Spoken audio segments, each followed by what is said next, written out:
Looks right around Huntley. He reaches. Oh, that ball's out. That's live. Back the other way. Sam Hubbard, the Cincinnati Kid. Hubbard's got a convoy. Chased by Andrews. At the 30, the 20. He will score. To the end zone, down the field, and it is deflected and gone. Touchdown, A.J. Green. Goes back to throw. Men are coming late. Looks right down the middle. There's Eddie Brown. He has it at the 35 to the 30. He may go 10-5. Touchdown. Now the Bengals Super Bowl chances rest on his right foot. The kick is up. It is good.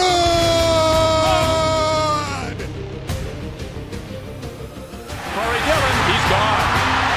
The knockout punch, you're looking at it. 65 yards. And they're back to throw as the blitz is on. Goes long, intended for Collinsworth. He has it down to the 20. Touchdown. And Chris Collinsworth. Throwing the long ball. Deep down the field.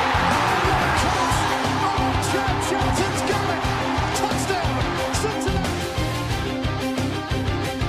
Look at Chase go. Oh my goodness, what a gear he just found. Chase for the touchdown. Wow, Chase is on the case. It is no fluke. It is a fact. The Cincinnati Bengals are headed to Super Bowl 56. The play clock at 3. Shotgun snap. Carr throws into traffic. Intercepted. Jermaine Pratt has the football. Yeah. Coffin nails. Bam, bam, bam. How about that?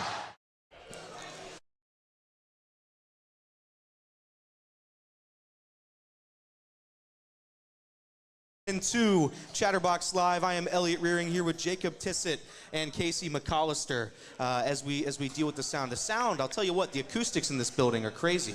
It gets louder, it gets quieter every single time. There's never a set sound in here.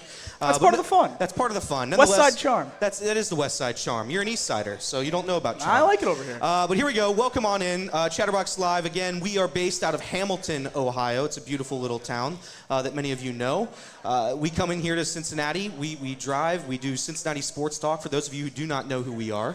But nonetheless, we do a daily show every single day on YouTube from 10 to 12. We're on the radio, ESPN 1410, from 1 to 3.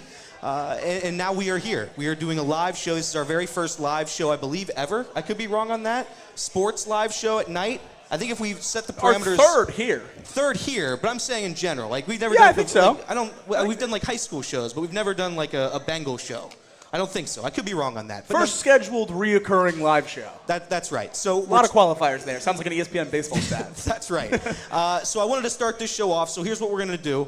Before we get into the Bengals talk, I said I was going to do this, so I think it's important to do it. For those of you who loved baseball, we did lose Pete Rose earlier this week. So if anybody is listening right now and would like to raise their glass to our good friend Charlie Hustle, we're going to raise a glass to Charlie Hustle. Thank you, Pete Rose. We'll miss you. Thank you for what you did to the game of baseball. To Pete Rose. Now, moving on to the Cincinnati Bengals. Also, I guess I should just say, Casey, Jacob, how are you doing? I'm doing great. Doing good? Casey, you were working on your roof all day. You tired yet? Very. Yeah, I bet so. Do you find the key to success for the Bengals on Sunday up on your roof? I'm working on it. I'm slowly putting the pieces together up there. Did you find the keys to success for the Bengals this Sunday inside your house when you fell through your roof? You fell through the house. I did fall through the roof. It was a disaster. Sounds fun. Yeah, it was just building was not up to code. It's as simple as that. So, Well, we're glad you're here. We're glad you made it. It's like that scene in Breaking Bad where they fall through the house in the bathtub. You know what I'm talking about? That's actually exactly what I pictured when he told us he fell through the house. That's what I saw, too. But we're here to celebrate the Bengals. Thank you all for coming. Many of you are here, I imagine, are for the free Bengals ticket giveaway. That's going to happen at 8 o'clock tonight. So there should be raffle tickets somewhere in here. Put your name on raffles, and we'll draw that later tonight. Got to be here to win. So Got to be here to win. You have to stay. You're forced to stay. Until at least 8 p.m. The Bengals, for the first time this season, are coming off a win. They beat the Carolina Panthers 34-24. First time this season. The offense has now scored the 8th most points in the NFL. They look unstoppable. The defense is another story. But let's be positive to start. Let's talk about the Bengals offense. Last week, Joe Burrow completed 71% of his passes, 232 yards, 2 touchdowns, and a miscommunication interception. The injury talk has completely subsided. The way he holds water bottles, that's completely gone now. You don't need to talk about that. He looks like the $275 million man that we all knew who he was. He came out yesterday during his press conference, said he has to be damn near perfect in order to beat the Baltimore Ravens. Your thoughts on Burrow so far this season? Was the overreaction of the Patriots warranted? Yeah, I think that's the biggest thing about looking at the 1-3 record right now is 1-3 can look a lot of different ways, just like 0-1 can look a lot of different ways. When we lost to the Patriots, a lot of Bengals fans were really, really worried about Joe's wrist and the future of the guy that we just paid $250+ million, which is a much bigger long-term problem than just a defense that can't tackle or cover anybody. Yeah. So to have Joe Burrow back and playing at the level that we know he can play at, and putting up the numbers that we paid him to put up, it's super important, and I think that's why a lot of Bengals fans are so optimistic sitting here at 1-3. I know a lot of people don't even think the season's going to be over if we lose on Sunday, and we're sitting at 1-4. And that's because number 9's playing quarterback, and he looks like Joe Burrow, and that's the most important thing for this team. Yeah, he does. Casey, your thoughts on Joe Burrow? You were scared. You told me you were scared when he picked up that water bottle all weird.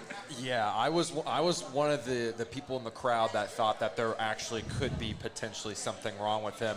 Nothing catastrophic, but it just looked like he was off for the first couple weeks. It just wasn't 100%. I think he's firing on all cylinders now at this point. I think he's 100%. I think he's clearly playing at a very, very high level. Joe Burrow's awesome so far. This offense revamped and has really helped him out as well. We're actually running the ball. Oh yeah, that helps you your quarterback situation out quite a bit. So yeah, I think at this moment the offense, it's rolling. It's rolling, baby. It's humming. Part of that offense is the wide receiving room. Looks a hell of a lot better with T. Higgins involved. Jamar Chase last week said he's finally having fun again. It looked like it with the coolest touchdown I think I've ever seen last week against the Carolina Panthers. 19 catches, 300 yards, 3 touchdowns for Jamar Chase. The rhythm of the pass game looks great, in large part because of Jamar. You have to say that he's a top 5 wide receiver in the NFL. There's no doubt about it. But are you concerned at all about the targets and catches he's had thus far? Only 3 catches last week, 4 catches versus the Chiefs. He hasn't eclipsed 6 catches in a game yet this season. Is it just an offensive Zach Taylor game plan issue? Do you need T. Higgins out there? What's the deal with Jamar Chase? And do you expect the volume of targets to increase going forward? Certainly something I'm somewhat worried about, something I definitely want him to be more involved in the game plan. He's great. He's one of the best players in the entire league. Of course you want him with the ball in his hands. That's when the Bengals are going to be the best version of themselves. But I do think that it is a system philosophy. I think it's a coaching philosophy. The Bengals' second lowest rate in the NFL throwing the ball to their top 3 receivers. Obviously, T. Higgins hasn't played a whole lot this year, so those top 3 receivers are Jamar Chase, Mike Gesicki, Andre Yoshivas. We use those 3 the second lowest amount of anyone with their top 3 weapons. So Joe's been facilitating the ball quite well this year, throwing it to plenty of different weapons, and we've seen guys be fairly productive. The emergence of Eric All, Drew Sample with 2 catches to start the game a few weeks ago, and Jermaine Burton on the 1 deep ball that he's had. Certainly would like to see more routes from him, but I think that's a different story. A lot of guys on the Bengals offense have been able to contribute this year, and I think that's why they're not forcing the ball to Jamar Chase. This goes back to the whole ordeal we had with Kyler Murray and Marvin Harrison after week 1, where Marvin Harrison underperformed. They asked Kyler Murray about not throwing it to his 4th overall pick rookie, and Kyler said, it's not my job to force the ball to one guy. It's my job to run an offense. And I think that's what we're seeing right now with the Bengals. Joe's running an offense. He's throwing it when he's his best. When you're not telling him where to throw, let Joe Burrow be Joe Burrow. Yeah, Casey, I mentioned T. Higgins. Led all pass catchers in targets and catches last week in Carolina. Had 10, added 60 yards on those 6 catches.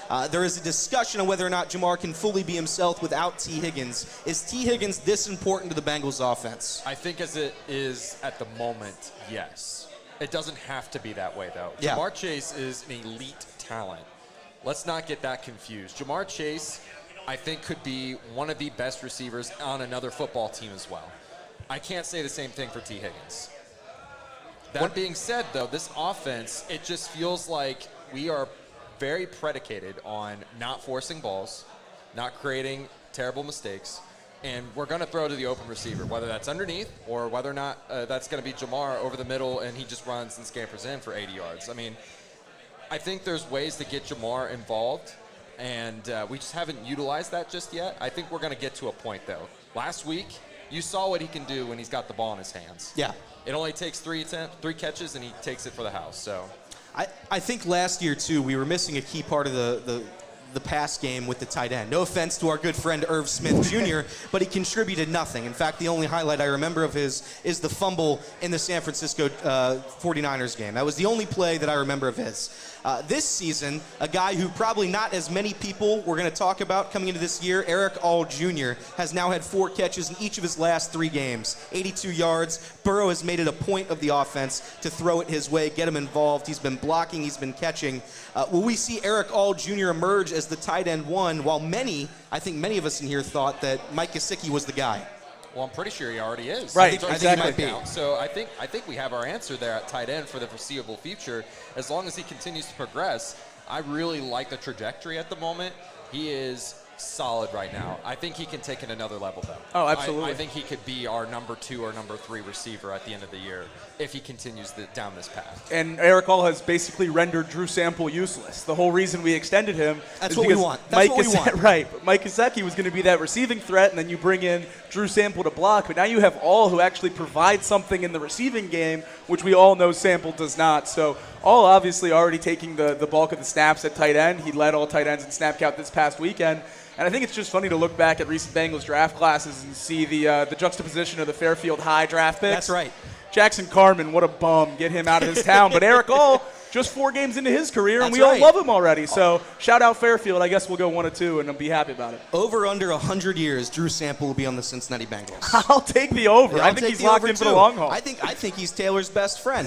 Moving on, offensive standout last week in Carolina. It was a fun game. I didn't really have a doubt. There was a couple moments of doubts, but there wasn't a full doubt while watching that entire game. But nonetheless, who was your standout player on the offensive side of the football last week in Carolina? I'm going to cheat, and I'm going to pick the entire offensive line. All right, that works. The Bengals offensive line this season has been unbelievable. Orlando Brown, when you bring in a guy at that level of a contract off another contender like the Chiefs, you have to hit. And this year, it's been nothing but. It's the best year of his career, and the Bengals have the best offensive line in the league. And I think another thing that's super cool to look at is Alex Kappa is playing at a level that we really haven't seen him play at before. Yep. He wasn't even this good in Tampa on their Super Bowl run, and now he's churning out 86, 87 PFF grades. Take those grades for what you will, obviously, but when you're consistently in the 80s, you're doing something right, and that's exactly what Alex Kappa is doing. Orlando Brown, 3rd overall in the league this year in pass block win rate. I already mentioned the Bengals, the best offensive line on pass block win rate. But the biggest thing, and we really saw it with 15 carries both to Chase Brown and Zach Moss this past weekend, is the Bengals run game. Yeah. And a lot of that credit's been given to Moss and Brown, and rightfully so. They've both been phenomenal. But the Bengals offensive line has made that possible. Cordell Volson has taken a massive step. He looks much more serviceable consistently at that guard position than Amarius Mims is just eating people out there at right tackle. What a draft pick. Look like we do No have. longer a project. Never was. Never was a project. Amarius Mims, incredible at right tackle right away, and something that's really exciting for Bengals fans to see already, because how long has it been since we've had a solid right tackle? It's been a long since time. Andrew Whitworth, really. Yeah. So it's been a long time. It's nice to finally have that position locked down. The offensive line has been incredible this year, and it didn't change last week. Yeah. Yeah, and I'll add on to that. You already mentioned him, Chase Brown. He's been phenomenal. Yes, the offensive line has been phenomenal. They've been able to get pushed. They've been able to protect Burrow. But when you're averaging 6.3 yards when you get the football, I mean, that is something special. You got a guy that can make people miss. You got a guy that's breaking tackles, getting into open space. And, man, I love what Chase Brown is doing. I think he's another guy that, again, I think we've said it now multiple times on this show that Chase Brown has been a standout guy. Absolutely. I told Jacob we weren't going to do this. Okay. But we might have to do it because you guys brought it up. Let's I was going to bring it up. Let's do it. The running back room, we all thought that there was a chance Chase Brown might take over as running back 1. We thought that. And we haven't really seen enough of it until last week. I think we saw him run every single time. It was like a madman. He would go off, and he'd be an automatic first down every single time. I think there's a solid chance he becomes RB1 down the stretch here. I don't think yet. I still think it's Zach Moss's backfield to lose, just because he can block. saying that, the chances Chase Brown takes over as lead rusher within the next couple of weeks? I think it's very important to define what running back one is. Yeah. I don't think Chase Brown's ever going to get more snaps than Zach Moss because Zach Moss is so much more versatile without the ball in his hands. But we saw this past weekend, out of the about 25 snaps Chase Brown played, he had touches on almost 15 of those, I believe. Oh, yeah. It's amazing the percentage that they're getting Chase Brown the ball when he's in the game, and that's exactly what it's going to have to be. When Chase Brown is in, Chase Brown's going to touch the ball, or at least is going to be running routes where he has the option to touch the ball. I think Zach Moss is going to be used a lot as a blocker, as a screen guy, as we saw in that game against Carolina. Joe Burrow scrambling around looking for anybody. Zach Moss able to find space, scamper for about 20 yards. He still provides a lot in the passing game. Chase Brown's explosion is just otherworldly. So he's certainly going to get more carries, I think, as the season progresses. But snap count, I expect that to stay in Moss's camp. Casey, you were high on Chase Brown all the way. I mean, you were high on Chase Brown from the beginning of the year. I think I drafted him in just about every single one of my fantasy leagues. That was that high on him. I really think that he's a great talent. And I agree with Jacob. I don't think he needs a ton of snaps. I don't think he needs to out-snap Moss. I just think he needs touches. Yeah. And whether that comes when he gets more than half of the touches when he's in, or if that means that he has to get more snaps, either way, as long as he's touching the ball or creating some sort of mismatch, I think he's very valuable to this team. I do firmly believe these carries should be split. There's no way Chase Brown should be getting the 3, 4, 5 carries we saw at the beginning of the season. He's way too good for that. Watching it back through, it does seem like somehow, some way, those holes are a little bit bigger for him. Yeah. Maybe it's his explosion and how quick he gets off the ball. He just attacks him faster, but he's a hell of a running back and a guy I'm really, really excited to have here for the long haul. Splitting carries has worked for Detroit. Jameer Gibbs and David Montgomery make it look easy, so I wouldn't hate it. It worked here before. Jeremy Hill, Giovanni Bernard, hell of a backfield. True. Jeremy Hill, he loves Cincinnati. Well, he was good for a while. He was. LSU. Listen, moving on to the defense. We've talked enough about the offense for now. The defense is the story. I think you can only score 30 points a game so many weeks and have some sort of critiques. The offense has been near flawless for 3 weeks now. Ever since the Chiefs game, they've been humming. Defensively, it's been an issue. Trey Hendrickson left last week with a neck injury. He is back practicing this week. He is the most important player on the defensive side of the football. It's not remotely close. 3 sacks on the year, 15 pressures, 8 stops. I don't think you can accurately describe how just important he is to this team. But if you could, what is the identity of the Bengals defense without Trey Hendrickson? If you're unable to use Trey Hendrickson this week, and it's perhaps some other guys, and we'll talk about them maybe in a second, what is this Bengals defense without our best defender? Really, really, really bad? Really bad. Really bad. Historically, I think historically bad. I think if you're upset about the Bengals defense right now, you better hope Trey Hendrickson plays on Sunday because nobody else on this roster can rush the passer. This team is being saved right now by a one-man wrecking crew at defensive end. He's beating triple and double teams a lot because they don't respect Sam Hubbard or any of the interior pass rushers. He's the only one that's worth a damn when it comes to getting to the quarterback, and he has to be healthy. Seeing him back at practice is absolutely crucial for this team, and this comes back to the offseason when he demanded a bigger contract. It's exactly for reasons like this. When he gets banged up, he's willing to power through, fight through, be a good teammate, be a good player, and still give you everything he has, and he wanted to be compensated fairly for that. As we continue to see this season progress, he seems like a guy that I might be changing my mind on the whole age thing. He can't leave Cincy. He's a guy that has to be here for a while. He's not going to retire, I hope. Hopefully. Saying that, I know Miles Murphy is practicing this week. McKinley Jackson practicing this week. How vital is it, Casey, to get these guys back on the defensive side of the football? Oh, extremely important. We were relying heavily on both of these guys making big impacts early on. You look at the roster and how it's built, we don't really have a nose tackle besides McKinley Jackson. That profile, that amount of weight and that size, we just don't have that anywhere else besides McKinley Jackson. He fits into that nose tackle type role, that DJ Reader run support type role. We'll see what he looks like. I'm not super, super high on him, but I do think that he makes a better impact in terms of the run game because right now we're running guys out there that probably should not be nose tackles at the moment. So, and then Miles Murphy, I mean, we're banking on him to really shine. Former first-round pick a year ago. He, coming into camp, a lot of expectations. He was meeting a lot of those expectations throughout camp. Gets banged up the final preseason game, and it would be just phenomenal if he was just better than Hubbard, right? That's all. That the bar And is that's not the that. thing, yeah. You can't talk badly about Sam Hubbard on this side of town. Is that Well- the rule? Is that the rule? Well, I think we're going to have to, because when you talk about Myles Murphy, everyone's really excited about him, a first-round pick, a guy that seemingly fell to us down the draft board. But I think it's important to remember when you're talking about the Bengals defense right now, the level of play he has to play at to improve our pass rush is so unbelievably low. He has to be a top 110 pass rusher in the NFL. Top 110. That's a long list of names. I certainly hope a first-round pick can be a top 110 edge rusher in the league, and that'll make the Bengals so much better. So him and McKinley Jackson just have to be serviceable. Just having the living, breathing flesh on the field is going to help the Bengals team a whole lot, and because we've been rotating guys through that got here a week and a half ago. Yeah, and that's the thing, too, is that also helps with the rotations, too. I mean, we've been forced to play basically 4 defensive tackles throughout the last couple weeks. Same thing with the edge rushers. I think it was just Osai, Hendrickson, Hubbard, and Osai. So, I mean, those guys will finally get a break. They'll finally get a decent rotation going. I think I said coming into the year, you had to have a serviceable defense. Absolutely. I'm not asking for top 10. I'm not asking for top 15. Hell, I'm not asking for top 20. I just need something serviceable to where when Joe Burrow scores 33 points, 34 points, I know it's a win. I don't think I'm asking for a lot here. One of the issues this season has unfortunately been Cam Taylor-Britt. He was a guy a lot of Bengals fans thought very highly of coming into this year. He had a phenomenal interception, one of the coolest interceptions I think anybody's ever seen against the Kansas City Chiefs.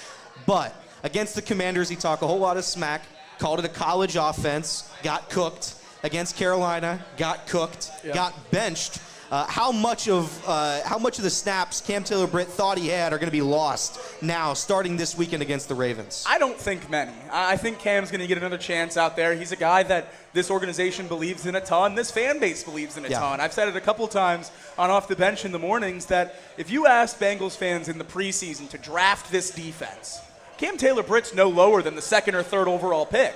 You're taking Trey 1, and then maybe you can talk me into Logan Wilson at 2. But Cam's absolutely in that conversation.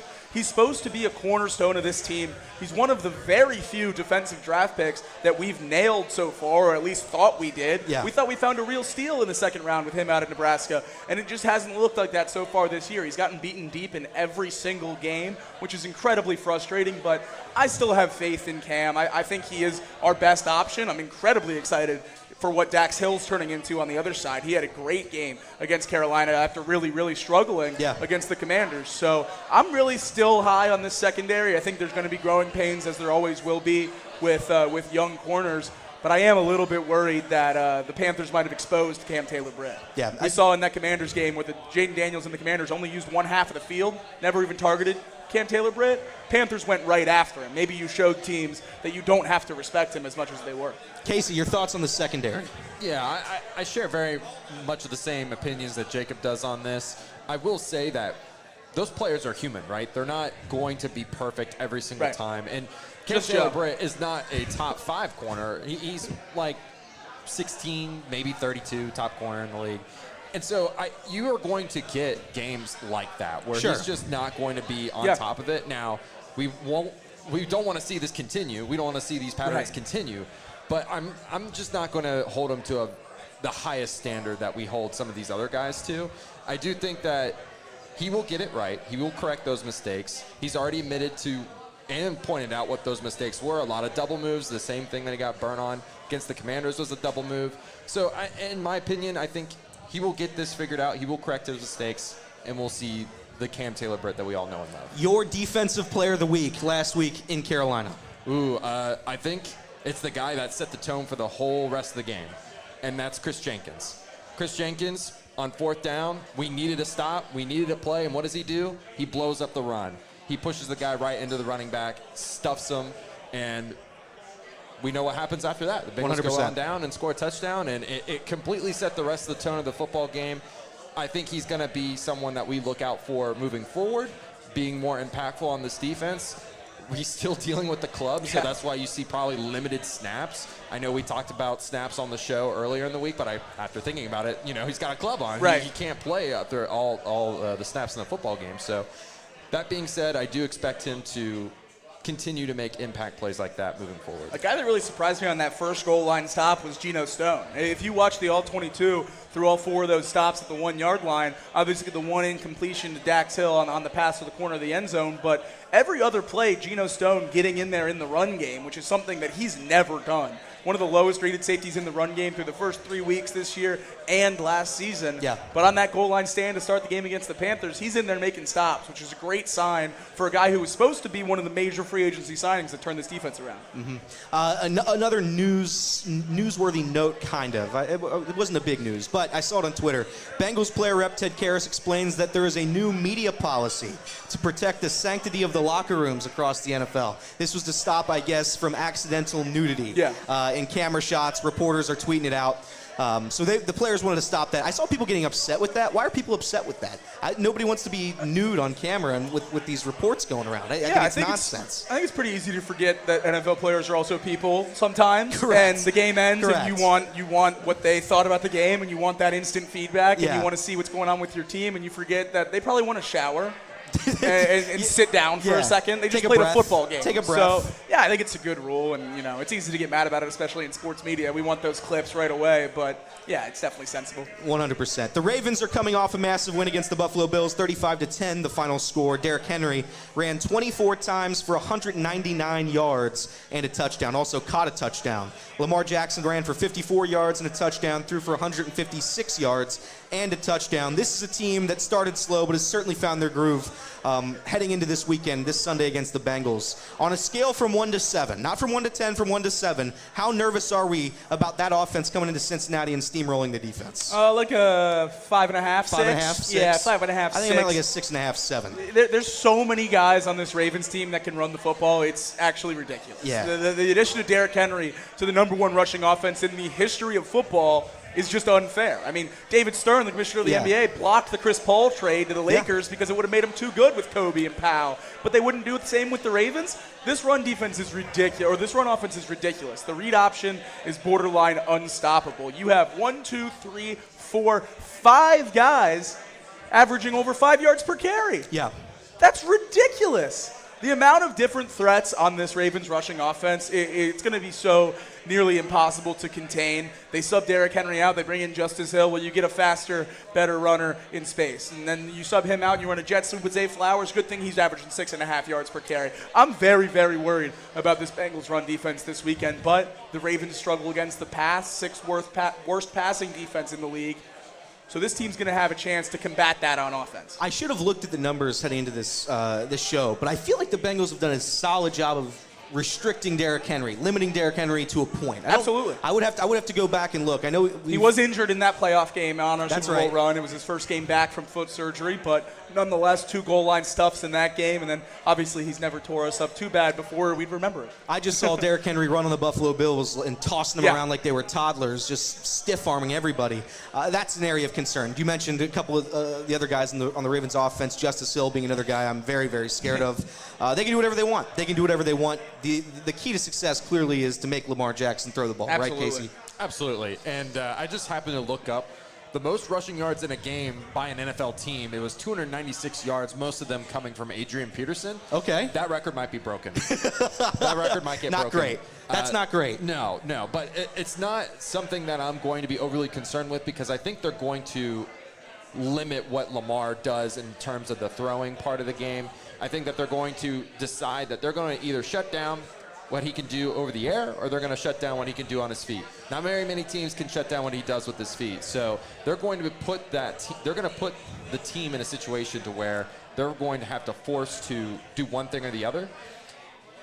And I think that that's going to be the Bengals strategy moving forward, honestly, as a defense until they can figure other things out. But that being said, the Ravens, they're really, really good on the ground. They're good. They're really good. The key to winning this game is going to be 1st and 2nd downs. The Ravens are 1st in the NFL in yards per play on early downs. That's 1st and 2nd at almost 7 per play, 6.9 yards per play on 1st and 2nd down. The Bengals defense, 27th in the league, allowing 5.8 yards per play on early downs. If we can't fix that, and the Ravens are on schedule all day, can call whatever they want, the Bengals have no chance. If you can toughen up on defense on 1st and 2nd down, and exactly like you guys just said, force Lamar Jackson to throw to beat you, the Bengals have a great chance. you got to apply pressure. Scrambling quarterbacks haven't been a recipe for success with this defense. Lamar Jackson has ran for at least 50 yards in every single game he's played against the Bengals since 2021. And honestly, I stopped there. I could have kept going. I just could have kept going and seen how many total yards he's ran against the Bengals. How do you contain a quarterback like Lamar Jackson? How do you stop an elite rushing quarterback who many of which in here in Bengals country, like yourself, call him a running back? That's right. Well, you keep him on the bench. I think the only way the Bengals are going to be able to stop this Ravens offense is you keep him on the bench. I told you before the show started, I think the two most important defenders in this game are Chase Brown and Zach Moss. That's right. If we can run the ball efficiently and keep the Ravens on the bench, that's our best chance at stopping this offense.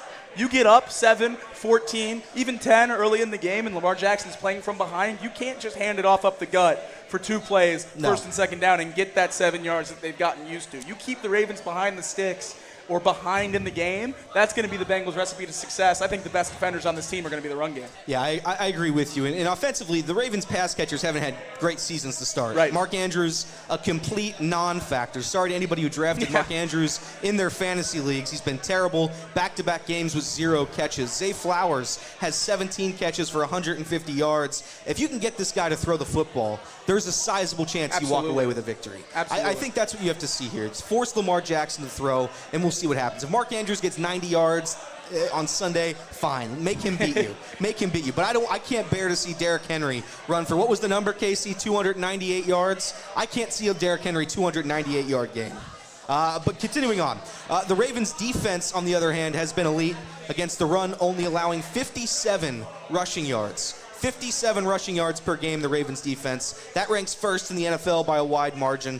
The Bengals, we mentioned Chase Brown, we mentioned Zach Moss. Are they going to be able to have an efficient game just for your sake, just to keep Lamar Jackson off the field? I think the reason why that number is so low for rushing yards per game is because their pass defense is so bad. Yeah. Teams aren't even trying to run the ball against the Ravens. They allow the 6th most passing yards per game in the league. If you can do that so easily, why would you throw? Or why would you run when you can throw so easily? I think it's the same when you look at the Bengals statistics, one of the best pass defenses in the league. What does that really mean if teams are running for 5.5 yards per carry? You're not asking them to throw the ball a whole lot. So this isn't necessarily a number that scares me a whole lot. The Bengals have been the most efficient run game in the NFL through 4 weeks, a stat that I don't think anyone expected coming into this season, losing Joe Mixon. But the offensive line play combined with the burst from Chase Brown and Zach Moss's consistency, I think this Bengals run game is better than we've seen in a long, long time. And I expect them to be able to get the job done against the Ravens this weekend. They did it against the Commanders. We knew the Commanders had a weakness. The Bengals attacked it, and they dominated the game. It started off with an electric touchdown to Jamar Chase early on in the first quarter, and from then it was a dogfight with the team's hottest roster, hottest offense in the NFL, maybe an MVP candidate right now and a rookie. That loss isn't looking so bad anymore. The loss doesn't look bad. Patriots loss, that looks bad. It might be the worst team in the league. We were right. Patriots loss looks pretty terrible. But Casey McAllister, is the Bengals offense going to have a bounce-back performance against the Baltimore Ravens? I don't know about bounce back because they were pretty dominant last week, but I would say that they are going to be able to throw the ball. Obviously, they are one of the worst teams against the pass, like we already discussed.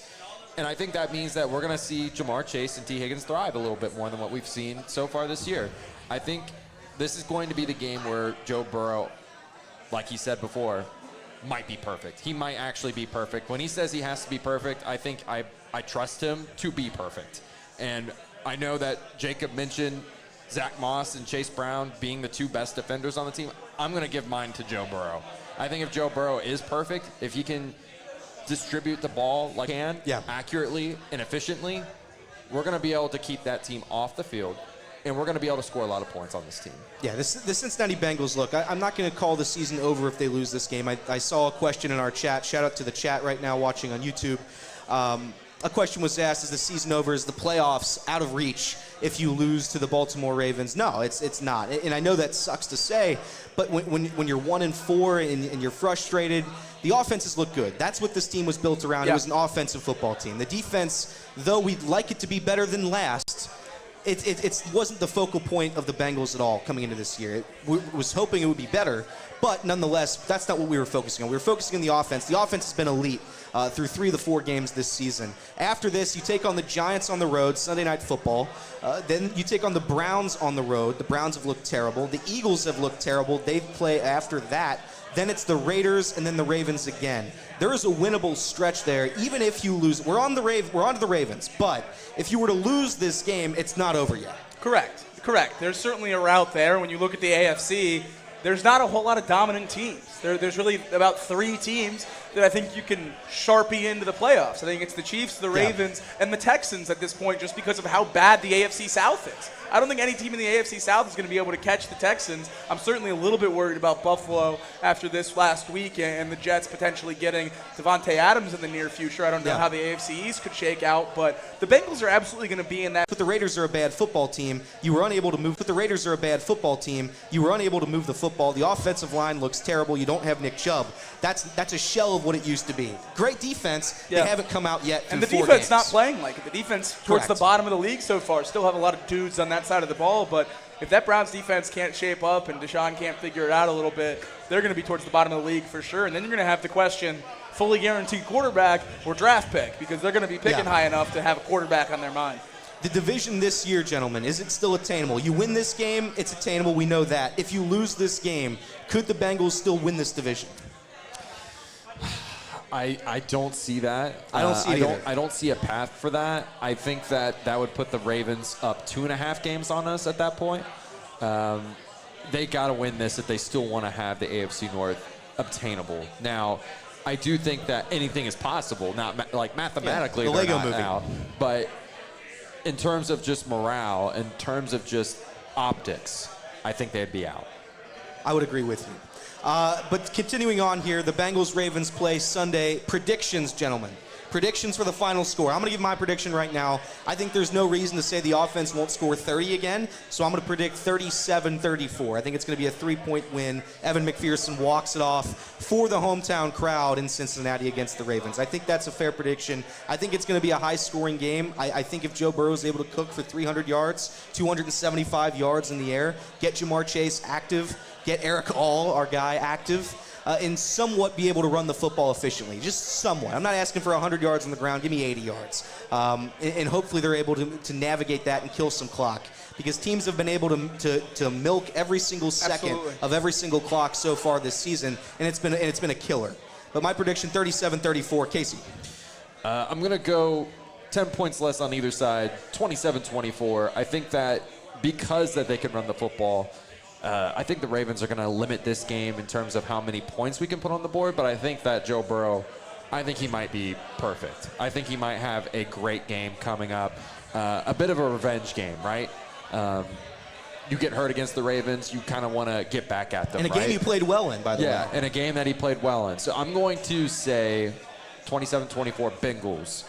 Money Mac with a field goal at the end. I like that. 33-31. I'm also going Bengals. You have to pick the Bengals. I think they're going to win this game. We can't come here to champions not been picking against the Bengals. I legitimately do think they're going to win this game, because why in the world would the spread be 2.5 if they weren't going to win this game? The Ravens have looked better basically every step of the way so far this year. They're begging you to take the Ravens, and I won't do it. I'm going to take the Bengals, and I'm really confident in it. I think this team matches up well. I mean, obviously the run defense against a great run game doesn't help, but if you're going to play a team that's going to be able to run on you, at least you can throw on them, and let's just race to 40 and see who gets there first. I'll take our guys. That's I'll take correct. our guys.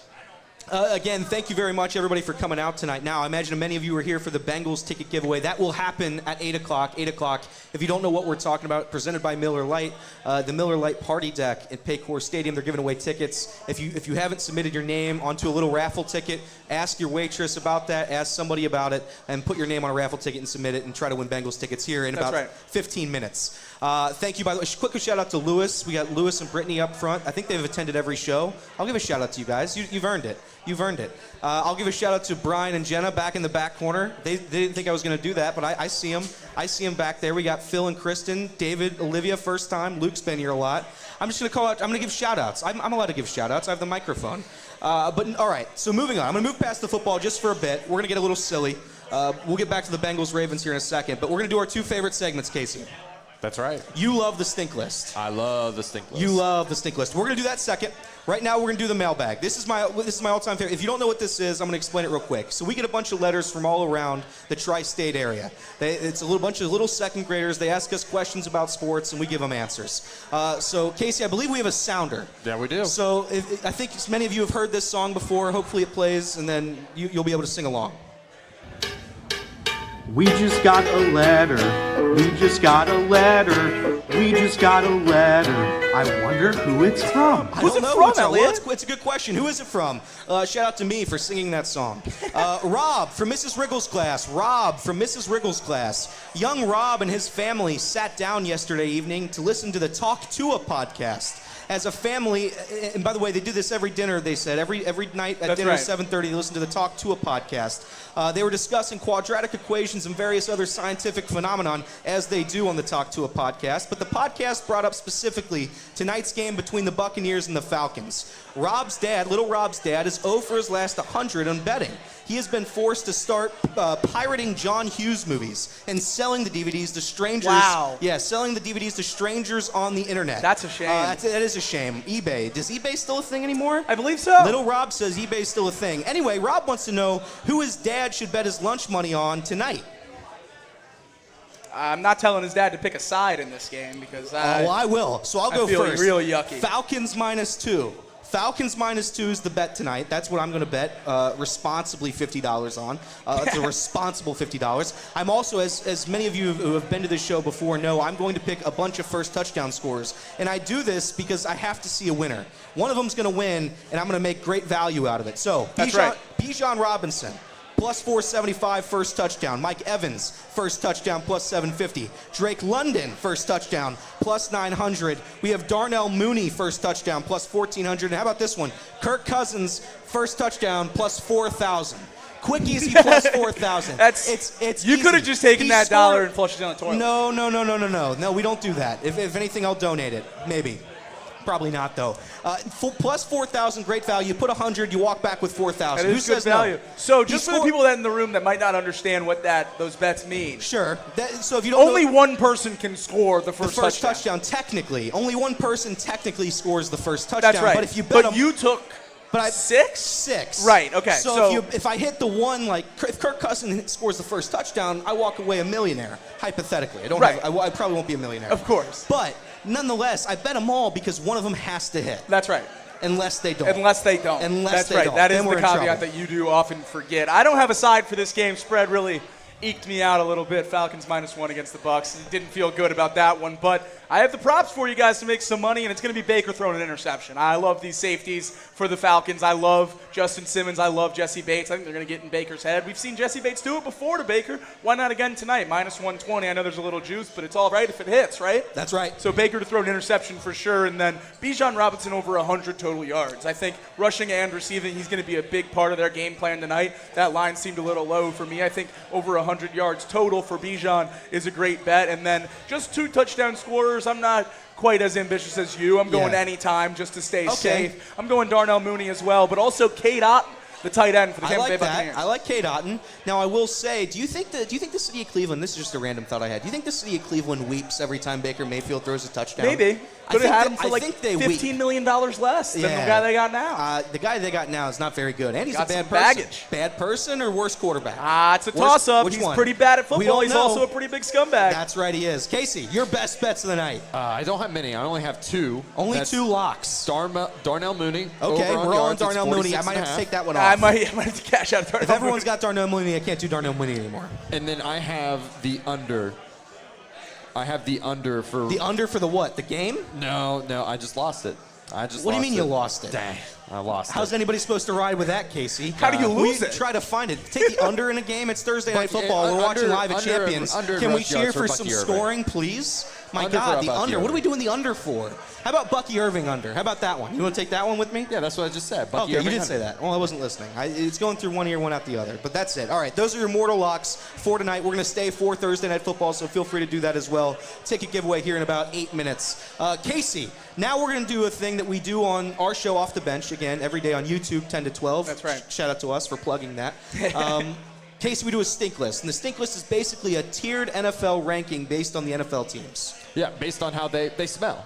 Whether Correct. they smell good or That's they right. smell really, really bad or they smell Correct. really stinky. That's right. That's why it's called the stink list. And to start off the stink list, we have the exquisite category. And this time I decided to add another recommendation to those tier lists. So I have 2 for each tier.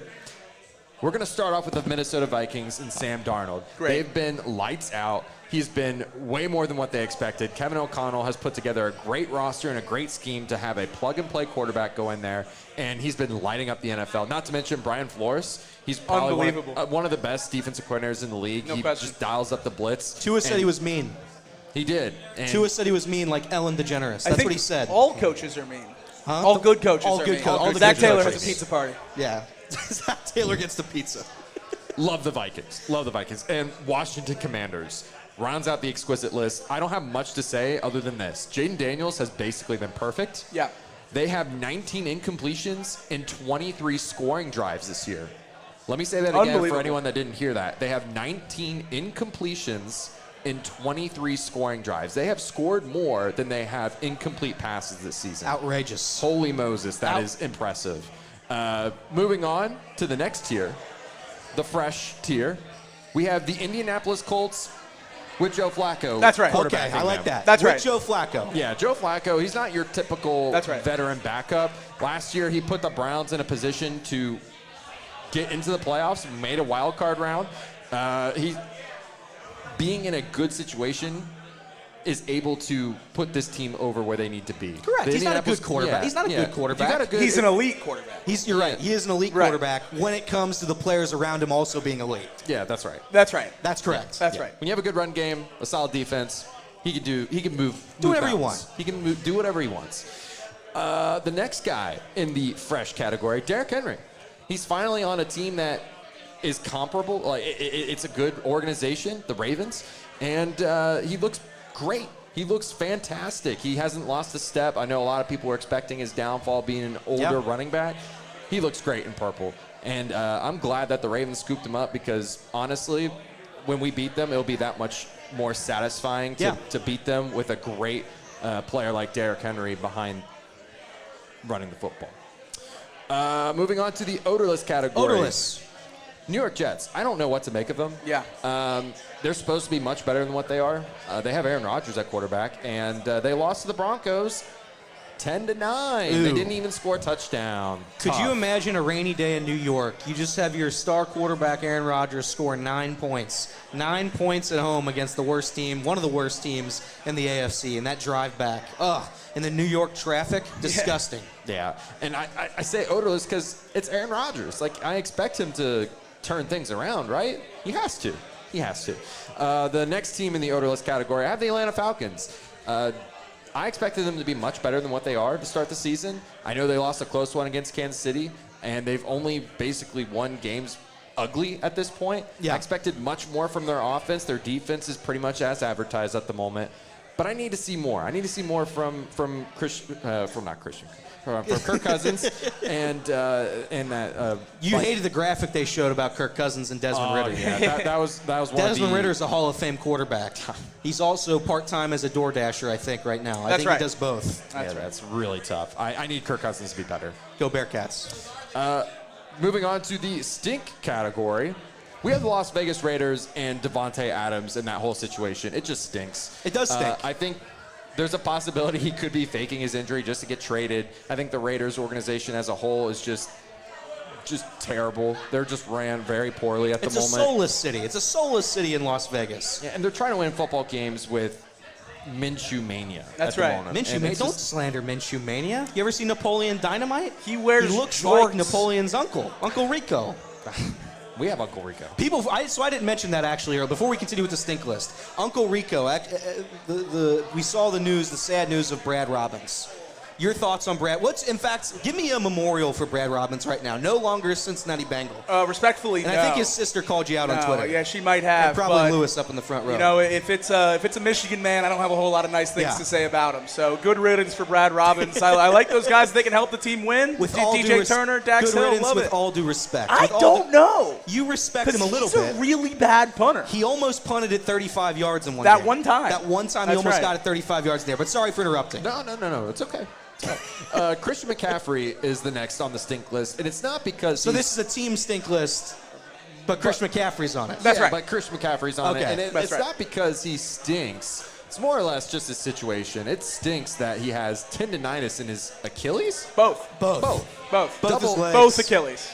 Double Achilles tendinitis. You would think double jeopardy, he'd be fine. That's what The Office taught me, but I don't think it's how it works. Yeah, that's not how double jeopardy I works. think he's traveling all over the world to see every doctor on the earth. So Usually, if Good you luck to him. are rooting for a guy to get healthy, the best sign for that is a fifth opinion in Germany. Yeah. That usually means they're trending in the right direction to usually, get back on the field. Who among us hasn't gone to Germany Right, yeah. for a second opinion on their both knees, Both of their Achilles. both their Achilles? And that was his second opinion, by the way. Oh, yeah. What was the first opinion? Oh, Just brother, if you think going to Germany was the second opinion he got on that, I mean, you're talking double digits at that point. You don't think there's any good doctors in the state of California? fair point. Going on to the next category, we have the stench category, and it's gonna start off with the Miami Dolphins. That's right. Without Tua, they look absolutely lost out there. The whole organization just right now is just terrible. I don't see how they can possibly win a football game without a quarterback at the moment. They just also lost Jalen Phillips. I Yep. saw that. Yeah. Yep. Like for the third or fourth time, torn Achilles once again. It's just wild. I don't know how they can continue moving forward with this organization the way it is at the moment. It's just floundering at the moment. Have No- not no had pun an intended. offensive snap yet this year with the lead in a football game. Oh boy. 0 minutes, 0 seconds leading a football game while on offense. That's terrible. Awful. That's awful. Joins the 0-16 Lions and the 0-16 Browns as teams to do that. So That's tough. certainly trending in that direction for the Lions. That's Or tough. Dolphins. Next on the stench list, we have Will Levis. He Yeah. looks horrid. He's on record pace for the most hilarious snapshots in the NFL That's at the right. moment. That's correct. It's getting sad though. It was funny for weeks 1 and 2, but at this point he's just like he's crying. I'm Yeah. still laughing.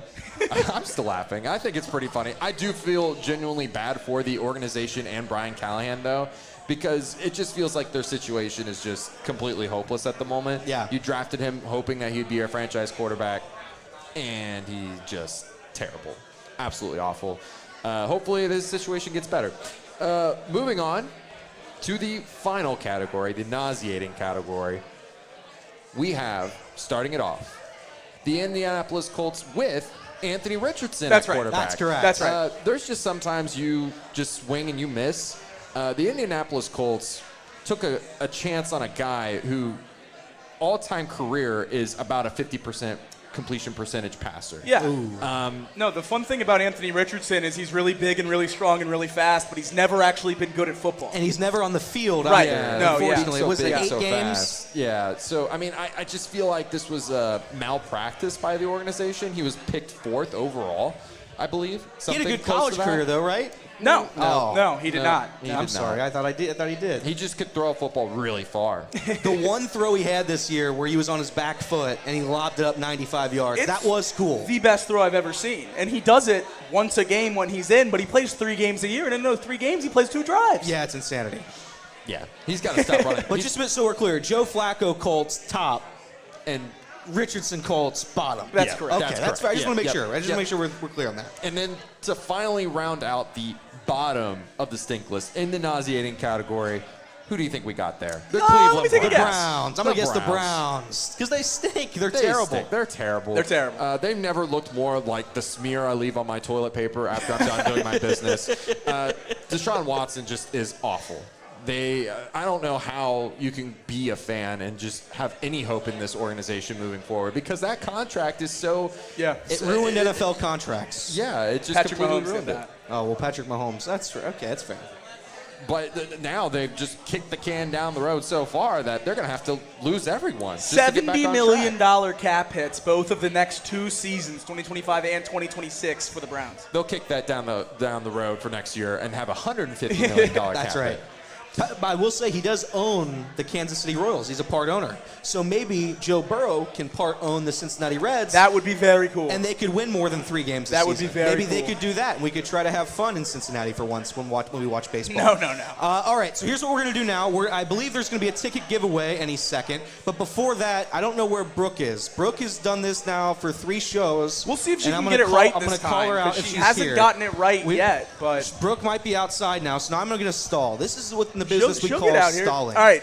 Do you think that she's going to get it right? There's a 0.5% I think I'm with you. chance she gets it right. I think it might be Not lower. completely zero. So we give Brooke a chance. She was practicing all day, and I still don't have faith, but we'll see what happens. She gives a shameless plug, so let's put it on. Welcome on, Brooke. Let's see, here we go. Are you nervous? A little bit. Yeah, I feel it. Hey guys, I'm Brooke. Come to Champions on Sundays for Bengals deals. We have Wow. 6 for $12 domestic buckets. Who Yeah, day? yeah. Let's go! Yeah, there we go. All right. There Plus we go. 1,000 for her to do that without messing All up. All right, one of your last one. That's pretty good. Tim's going to let me know what I do with this bucket situation. So here's what we're going to do. We're going to end the show for the stream. So if you're watching on YouTube, thank you. I saw Natty Ron, Justin, Colin, everybody else that comes in our chat that I haven't shouted out. Thank you very much. We appreciate for it. tuning online. If you're here, Mike Ackley has been here every show. Thank That's you, Mike right. Ackley. Thank you, Mike. I see you. You don't have to do all that. I see you. You don't get to be weird about it. Cole Carley's here for the first time. Thank you very much. I got the microphone. But now we got a bucket. So that's it for Chatterbox Bengals, Chatterbox Live. We'll see you guys tomorrow from 10 to 12.